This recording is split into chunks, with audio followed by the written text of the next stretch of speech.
Qu'est-ce que tu es tranquille comme ça? Je sais pas, je me sens pas trop bien en ce moment. Tu veux gagner tes règles. Non, Tu veux gagner PMS. que dira. Syndrome prémenstruel. Premenstrual syndrome. Oh, donc avant les règles? Oui. Quoi avant les règles? Un symptôme qui affectait ton état physique, ton émotion, ton comportement avant tes règles. Oh, c'est pour ça que je me sens pas trop bien. J'ai juste envie de dormir. Je me sens un petit peu dépressive. J'ai envie de manger beaucoup, plus que d'habitude. Donc c'est ça. Ça annonce l'arrivée de mes règles. Ça annonce l'arrivée de tes règles. Et ça touche 95% des femmes dans le monde. Ça. Et oui, 95%.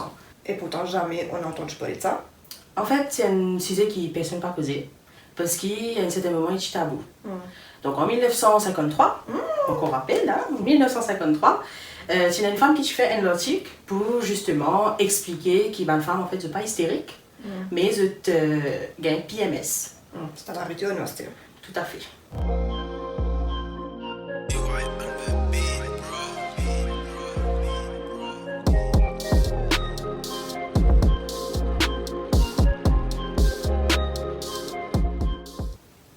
Donc, comment je peux dire toi justement, PMS, il est arrivé 7 jours à 2 semaines avant de gagner ton règle. D'accord? Donc, il y a plusieurs symptômes qui te gagnent pendant la PMS là. Et PMS là, c'est un ensemble de symptômes qui physiques ou émotionnels, ou même selon ton comportement, qui est arrivé avant ton règle. Donc, on appelle un syndrome, parce qu'en fait, il y a un symptôme spécifique par rapport à une femme là. Donc, chaque femme gagne un symptôme différent. Dépendant en fait de son âge, dépendant de s'il est en couple ou pas, dépendant de ce qu'il travaille, qu'il fait dans la vie, ainsi de suite. Donc ça c'est différents facteurs qui causent différents symptômes pour une femme. Comme là, moi, j'ai mal au pied, je suis fatiguée. Effectivement. Donc quand tu sors du travail, tu es capable d'être irrité, quand tu rentres la case. Mais seulement, comme un anglais vini, le symptôme là arrive. Donc ça c'est déjà une bonne chose. Ça s'annonce pas très bien pour moi. Et tu connais, en fait, il y a tellement beaucoup de symptômes qui en ce moment ont répertorié 150 symptômes au total. Et 150 symptômes, il a dit ça indéfini. Et il y a une femme qui même a un état qui est proche de la dépression durant ce PMS. Waouh, c'est grave quand même. C'est très grave. Et imagine-toi qui te gagne un sentiment de dépression, enfin qui est proche de la dépression, une fois par mois. Et moi que tu crois folle. Et non, tu n'es pas folle. Parce que quand tu gagnes un sentiment là, une fois par mois, 12 mois, donc une année, imagine-toi comment une femme sentit tous les jours dans la société. C'est pas facile à vivre, crois-moi. C'est pas facile et c'est pas évident. Surtout quand tu es en couple. Ah oui, c'est quand tu es en couple. Le PMS, affecte toute la vie de couple, toute la vie sociale, dans le travail, dans ta famille, partout en fait. Ouais, c'est clair parce que tu n'as pas envie de sortir, tu as envie de rester au lit, tu n'as pas envie de parler des fois, ou sinon tu es irrité, on te dit un simple petit truc, tu réagis au corps de tout. Effectivement. C'est pas évident à vivre tous les jours. Non. Et même, tu gagnes un symptôme de comportement, tu es capable de gagner une perte de mémoire. Il y a une femme qui gagne un problème émotionnel, donc vous êtes irrité rapidement, vous avez envie de pleurer. Et il y a une personne qui, tout simplement, tu as envie de te l'écho, quoi. Et un symptôme physique là, pas arrange les choses, parce qu'il te gagne de les genoux, te gagne de les côtes, te fait mal, te ventre fait mal, te gagne un acné, te gagne bouton pas tout de figure, les voyer en fait de femme en femme. Voilà. Sans oublier la fatigue qu'il y a avec. La fatigue.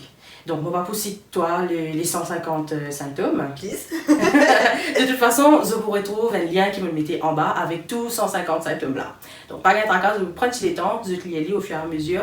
Là, je vous comprends si justement, je peux gagner PMS ou pas. Ou je même qu'à comprendre je partenaire qui peut vivre ça un moment difficile là, une fois par mois. Se cultiver, c'est bien. Ouais, ce que je comprends pas dedans, c'est que certes, oui, les hormones sont en ébullition, etc. Oui, bien bon. Mais après, c'est quoi l'origine qui fait nous gagner PMS? Pourquoi ça nous affecte autant que ça? Ouais. En fait, jusqu'à aujourd'hui, même les scientifiques, même les docteurs, les chercheurs, n'a pas encore trouvé une explication logique au PMS. Donc jusqu'à aujourd'hui, nous avons un doute sur l'origine des PMS. Mais ce qui me dit toi, c'est qu'en fait, tu as une hormone, tu es en ébullition dans te ban moment avant qu'il te gagne parce que justement, te ban fécondé. Donc, tu l'écho, il ne peut pas accepter le fait qu'il te ban capable justement féconder quoi. Ah oui, tout peut. Donc, logiquement, ça ban symptôme-là lié à un changement hormonal de l'écho. Mais quel changement hormonal exactement? En fait, de l'écho, tu as une substance, on dit, qui crée votre cerveau qui s'appelle dopamine. Oui, je connais. Okay? Donc en fait, dopamine, c'est l'hormone du plaisir et du bonheur.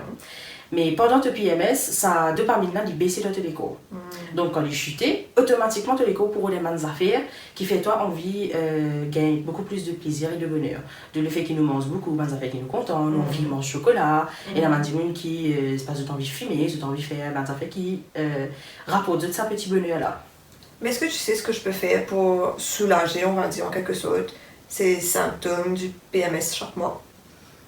En fait, tu as plusieurs moyens qui te peuvent faire pour justement soulager ton PMS chaque mois.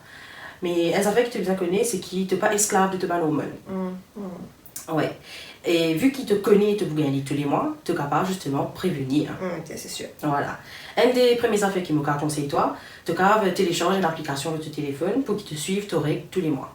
Donc automatiquement l'application là budgétoire, voilà, tu gagnes par les 15, les 16. Donc tu finis connaître qui te gagne ton PMS une semaine avant ou 2 semaines avant. Ah, c'est clair. Voilà. Et aussi, ce qui te fait, tu fait le plein de calcium, tu manges yaourt, tu manges comme ça, magnésium, tu gagné avec ton gynécologue. Amande épinard. Ouais. Tu as redli en pharmacie aussi, une gélule ou quoi que ce soit. Et tu as besoin de dormir beaucoup. 30 minutes d'exercice par jour.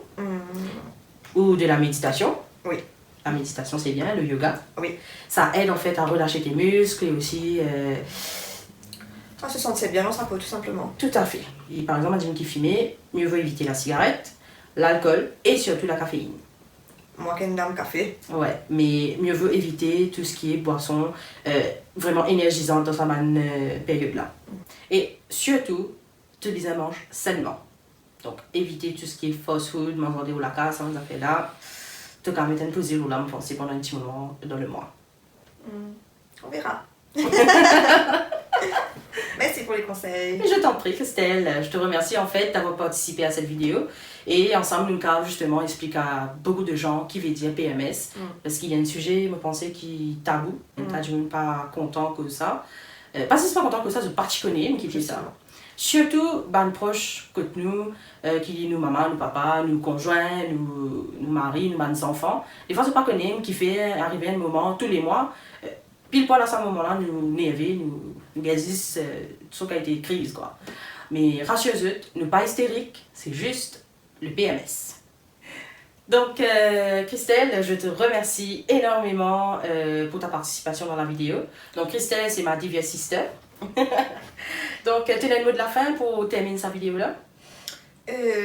J'aimerais juste en fait dire à toutes les filles de pas avoir peur, de pas se braquer, de parler des règles ou PMS ou même ce qui vient après les règles, des ovulations, de s'informer, de se cultiver par rapport à ça. On sait qu'on vit toutes dans une société qui n'est pas forcément à l'aise pour en parler. Tabou. C'est un sujet tabou. Qui est tabou, mais il n'est pas bien tabou pour nous en fait, parce que nous vivons, nous connaissons, qui nous ressentit, comme nous on en parle, de ne pas avoir peur d'en parler à son entourage. Si jamais aussi, je ne sais pas connaître Oksana pour que ça, mais je pense qu'elles peuvent te contacter tout simplement. Tout à fait. Vous m'envoyez un message et je vais y répondre. Sur sa page Frida Michesse. Carole.